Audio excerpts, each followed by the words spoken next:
A few days ago, I made a video talking about how much I actually enjoy the Vanguard multiplayer. Within that video, I talked about how there was an alarming amount of inconsistent gunfights that I was having. I made that video, I actually made a Reddit post where I got a good mix of reactions, a lot of people saying skill-based matchmaking, netcode lag, all that stuff. One response said, instead of shoot first, die first, that I was shooting worse and dying first, which I thought that was a good comeback. But then Exclusive Ace put out a video about Weapon Bloom. Weapon Bloom is a newer type of mechanic in Call of Duty where instead of having a hipfire spread, it's like an ADS hipfire spread. Essentially, it means there's a little bit of random spread even when you're aiming down sights, which means that bullets don't go where you're aiming, which is stupid. And let me clarify.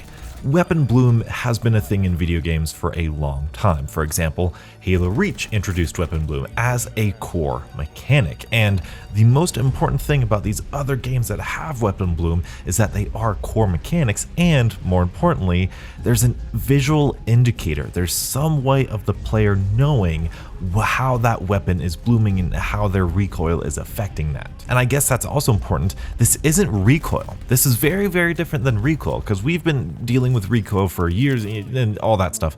This is from the first shot. From when you line up your sights, you don't know exactly where that bullet's gonna go. Now, I'm giving credit to Ace. He got it from somebody. I don't know. I'll link everything in the description that I know of. But what they found was that the accuracy statistic, the accuracy, whatever that is in the gunsmith, that is what affects Weapon Bloom. So the more accurate your gun is, the lower amount of randomness, the lower the spread of your weapon is gonna be. Now this, for me, kind of screwed me over because if you beautiful people don't know, I use keyboard and mouse. I play on PC and I have since like World War II.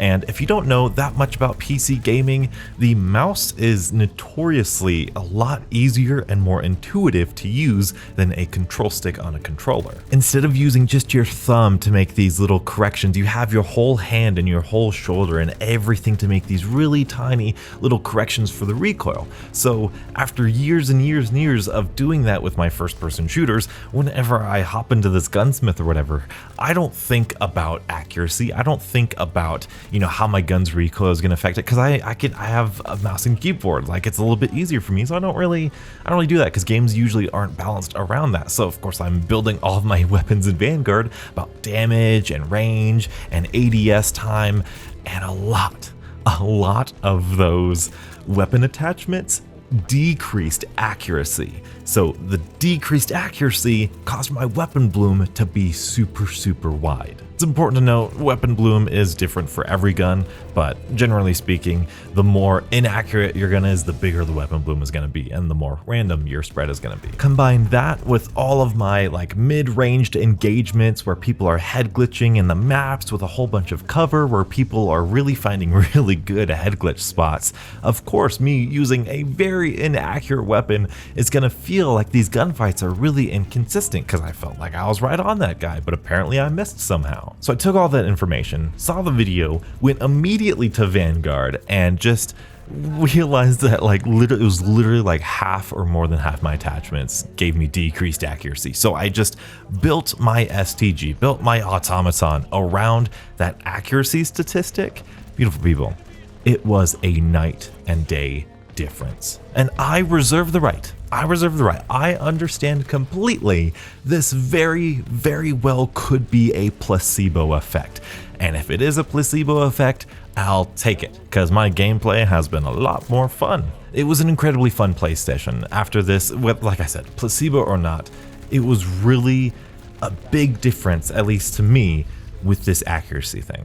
Placebo or not, Sledgehammer, if this was some sort of experiment, I can kind of understand it a little bit, because you have 10 attachments and there's only so many variations of recoil and ADS time and sprint of fire time. There's only so many statistics to have when it comes to 10 attachments that you want for this gunsmith. So maybe, here's my theory. This is like a World War II game, right? And World War II guns were very inaccurate. Like, the sights didn't line up, and the more modern the gun is, the guns we have now are better guns because they're more accurate. They're built better. They're built different. They're more consistent. So this accuracy thing could be like a historical thing where these older weapons were just less accurate because they didn't go where you aimed.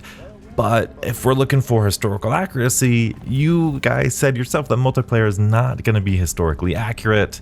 So yeah, besides that, that's the rationale I think they're using. I believe that anything that removes player skill and increases randomness has no place in a competitive setting. I believe this dramatically reduces the skill ceiling. This takes responsibility away from players. It doesn't reward them for good accuracy.